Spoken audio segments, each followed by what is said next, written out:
Hai hai hai, selamat datang kembali di Mimin Art Channel. Tentunya penasaran kan dengan alur cerita selanjutnya? Yuk kita langsung saja dengerin ceritanya. Bab 50. Tanda tanya. Selama beberapa detik Alpion terdiam. Tubuhnya terasa lemas, tak bertenaga.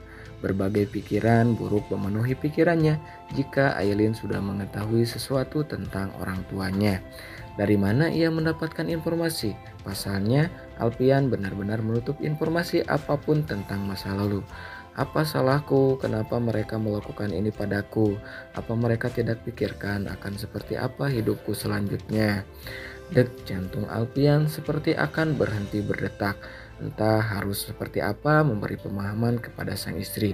Yang jelas, Aileen pasti akan marah besar dan Alpian harus siap menerima kemungkinan terburuk. Termasuk jika Aileen nanti menginginkan perpisahan. Alpian kembali meraih tubuh mungil itu, mendekapnya sangat erat.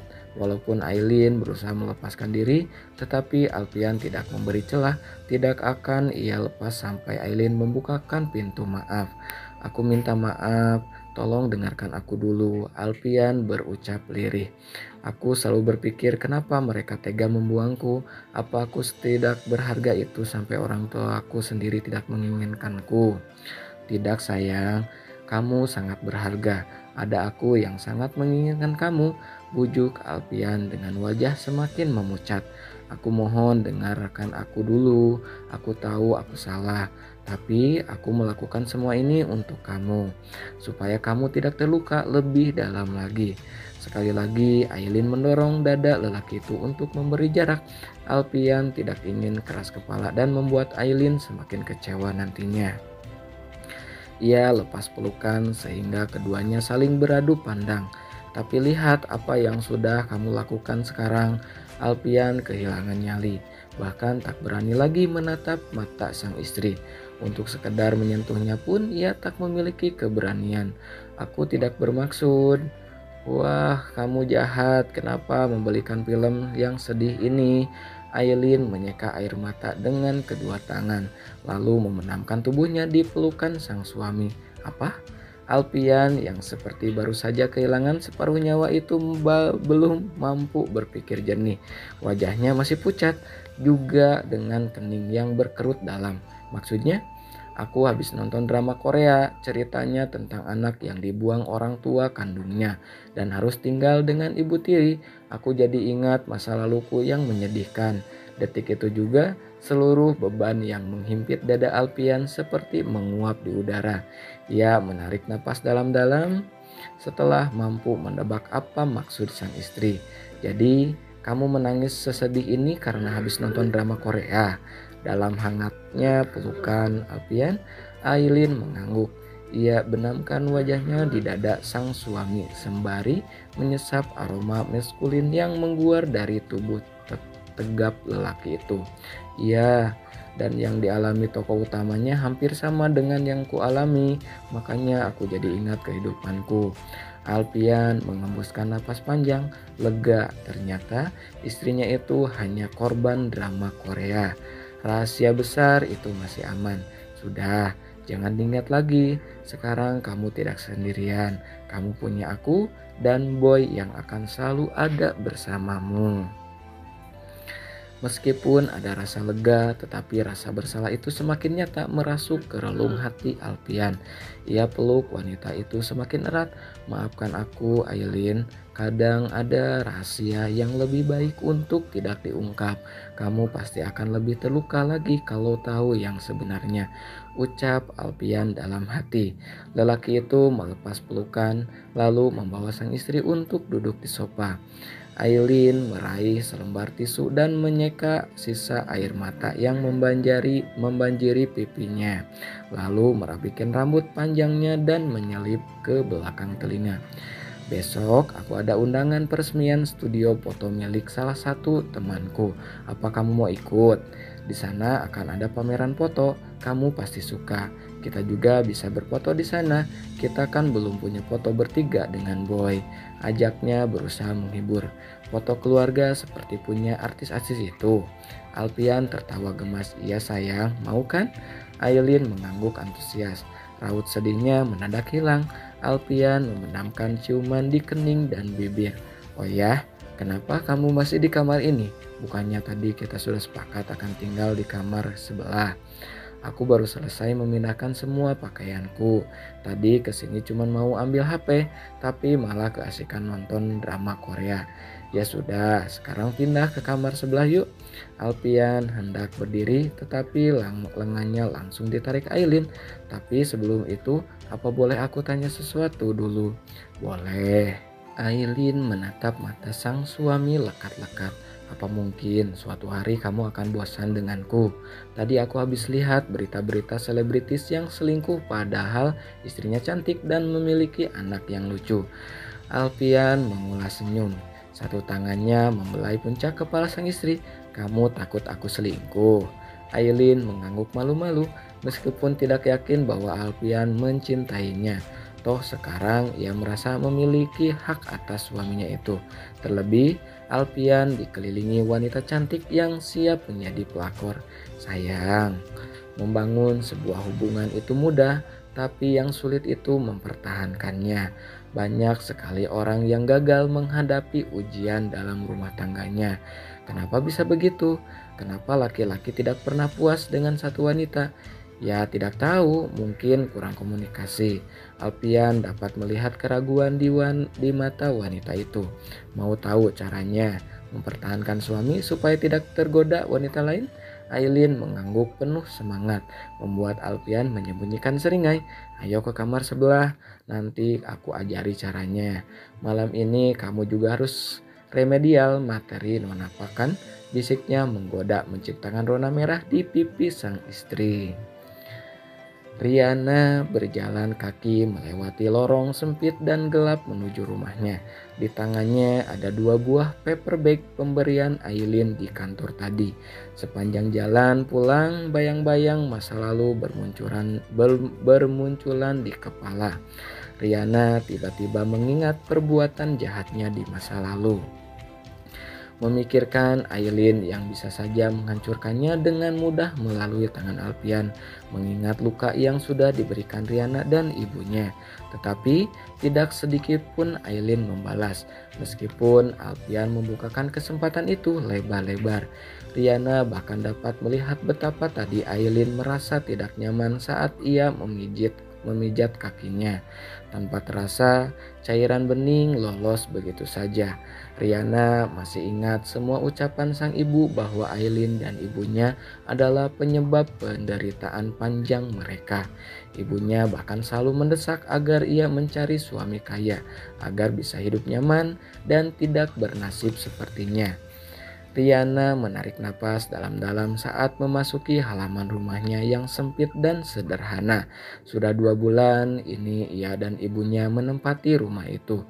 Sebab rumah lama yang dibeli ibunya dari hasil menjual Aileen harus dijual kembali demi menutupi hutang-hutang mereka. Ketika membuka pintu, Riana tiba-tiba terdiam. Dari arah dalam terdengar suara ibunya yang sedang mengomel. Semua ini karena Aileen, dia selalu merebut tempat yang seharusnya untuk Riana. Lihat saja bagaimana aku akan menghancurkan hidupnya. Kamu bilang mereka akan kemana besok? Riana terdiam di tempat sambil berusaha menajamkan pendengarannya. Sepertinya sang ibu sedang berkomunikasi melalui telepon dengan seseorang. Studio foto box. Baiklah, hubungi aku kalau ada informasi baru. Tanpa mengulur waktu, Riana langsung mendorong pintu hingga terbuka lebar. Bu Nana tampak terkejut, lalu mematikan ponsel. Kamu sudah pulang? Ibu ada rencana jahat apa lagi? Tanya Riana. Sudah cukup Bu, jangan usik kehidupan Aileen lagi. Dia sudah bahagia setelah kehidupannya kita hancurkan berkeping-keping. Bu Nana mengembuskan napas panjang. 2 buah paper bag di tangan Riana menjadi pusat perhatiannya. Kenapa jadi membela dia, ha? Kamu lupa kalau hidup kita hancur seperti ini karena dia. Bukan karena Aileen Bu, tapi karena salah kita sendiri. Wanita parubaya itu terkekeh, lantas berdiri meninggalkan kursi. Ia rebut 2 paper bag dari tangan Riana dan mengeluarkan isinya. Apa hanya karena Aileen memberi kamu pakaian mahal sampai kamu jadi lembek begini? Sepasang mata Riana terpejam. Kedua tangannya terasa gemetar. Belakangan ini ia dan ibunya memang sering terlibat pertengkaran. Bukan karena itu, Bu, lirih Riana. Hari ini aku merasa kita sudah terlalu jahat sama Aileen. Tapi meskipun begitu, Aileen tidak membalas kita. Padahal Alpian sudah membukakan pintu lebar-lebar supaya dia bisa membalas semua perbuatan kita. Ada apa dengan kamu, Riana? Wajar ibu membenci Aileen karena ibunya lah hidup ibu jadi seperti ini. Ayu dan Aileen sudah merebut tempat yang seharusnya menjadi milik kita. Dan kali ini ibu tidak akan biarkan Aileen bahagia. Ibu hanya akan membuat hidup kita jadi lebih susah, Bu. Kalau ibu menyakiti Aileen lagi, Alpian tidak akan mengampuni ibu. Terserah, ibu tidak peduli, teriak wanita itu. Dan kamu sama sekali tidak berguna. Sampai kapan ibu harus hidup susah seperti ini? Punya anak gadis cantik percuma saja. Kamu tetap saja tidak bisa mendapatkan suami kaya meskipun ibu sudah keluar uang banyak. Riana mengusap air mata yang mengalir dari pipi.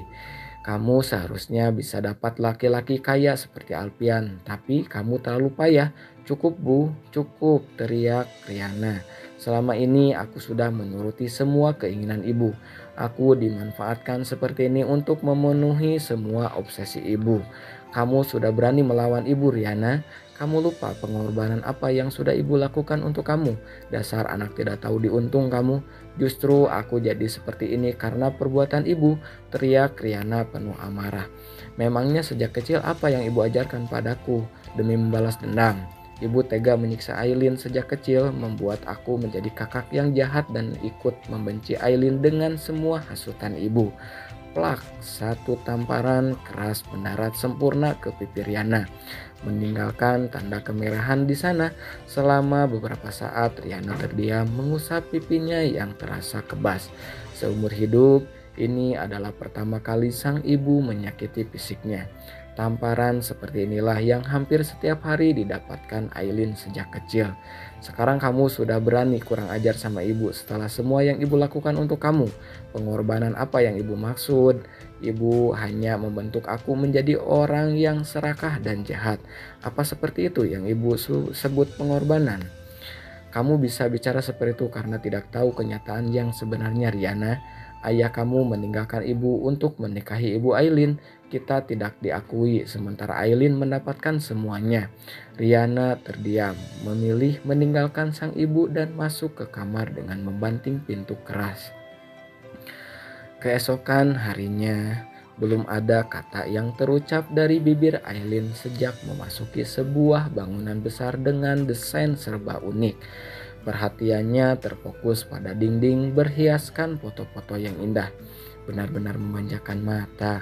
Alpian berjalan di sampingnya, satu tangannya menggenggam tangan sang istri, sementara satu tangannya mendorong stroller baby boy. Bayi kecil itu masih terlelap dengan nyaman. Kamu suka? Suka sekali, terima kasih sudah mengajakku ke sini. Sama-sama sayang, apapun untuk kamu. Alpian mengulas senyum, hatinya terasa lega. Apalagi saat melihat wajah Aileen yang tampak sangat ceria. Seperti mengurangi perasaan bersalah di dalam hatinya. Mungkin dengan mengisi kehidupan Aileen dengan kebahagiaan, ia bisa terbebas dari beban dosa yang dilakukan sang papa di masa lalu. Kedatangan Alpian pun disambut dengan penuh hormat oleh sang pemilik studio yang merupakan kawan lamanya. Ia juga mengenalkan Aileen sebagai istri pada beberapa teman. Setelah berbincang sebentar, keduanya kembali berkeliling untuk menikmati pameran foto yang menakjubkan. Buat foto keluarganya di mana? Tanya Aileen beberapa menit kemudian. Mau sekarang buat fotonya? Boleh, mumpung boy masih anteng, tempatnya di sana, ucapnya sambil menunjuk sebuah ruangan. Kamu bisa pilih tema sesuai selera, mau ala putri salju atau kamu mau jadi nenek sihirnya juga boleh. Bibir Aileen mengerucut mendengar candaan sang suami. Ia hadiahkan capitan di lengan kanan. Sakit, biar saja. Terus kalau aku jadi nenek sihir, kamu jadi apanya? Tetap jadi pangeran lah, gurau Alpian sengaja menggoda. Tunggu di sini sebentar, aku tanyakan ke Widi dulu. Alpian menuju sebuah ruangan, sementara Aileen mendorong kereta bayi dan melihat beberapa foto pemandangan alam yang terpajang. Tanpa ia sadari, dari jarak tak begitu jauh sepasang mata sedang menatapnya penuh kebencian. Sekarang aku akan mengirim anakmu padamu, Ayu. Tidak akan kubiarkan dia hidup bahagia di atas penderitaanku. Satu tangan wanita itu terkepal, sementara satu tangan lainnya menggenggam belati. Perlahan kakinya melangkah mendekati Aileen yang sedang fokus memandangi beberapa foto. Aileen bahkan tak menyadari bahaya besar yang mengintai, hingga pada saat ia membalikkan tubuhnya dan mendapati Bu Nana berada tepat di hadapannya. "Mati saja kamu, anak sialan!" teriaknya penuh amarah seraya menghunus belati ke arah perut. Selama beberapa waktu seakan terhenti berputar bagi wanita itu. Bola matanya yang semula memancarkan amarah kini berubah sendu. Seluruh tubuhnya yang panas mendadak terasa dingin. Lelehan kristal bening pun mengalir deras di pelupuk mata. Riana. Suasana panik seketika menyelimuti ruangan itu. Alpian yang menyadari keberadaan Bu Nana dengan sigap mengamankan istrinya. Aileen pun sama terkejutnya. Bahkan mulutnya belum mampu mengucapkan sepatah kata pun. Kejadian yang berlangsung sangat cepat itu membuat semua orang tercengang dan ketakutan. Tubuh Riana luruh ke lantai. Cairan merah mengalir deras dari bagian perut. Bu Nana langsung menangkap tubuh putrinya yang layu akibat belati yang ia benamkan di perut bagian kiri. Wanita parubaya itu pun menjerit histeris di antara kerumunan manusia, sementara Riana tampak menahan sakit dalam pangkuan sang ibu. Matanya memerah, wajahnya pucat. "Riana, kenapa kamu melakukan ini? Kenapa malah mengorbankan diri untuk melindungi dia?" Jeritan wanita itu menggema di seluruh ruangan. "Aku capek, Bu. Tolong jangan lakukan ini lagi." "Tidak, Riana, jangan bicara begitu. Maafkan Ibu. Selama ini Ibu tidak pernah mengajarkan hal baik padaku, hanya kebencian dan dendam. Lalu bagaimana Ibu berharap aku akan mendapatkan hidup yang lebih baik?" Nah, segitu dulu ya bab 50-nya. Makasih banyak loh yang selalu stay tune. Jangan lupa di subscribe, di like juga ya. Makasih, bye bye.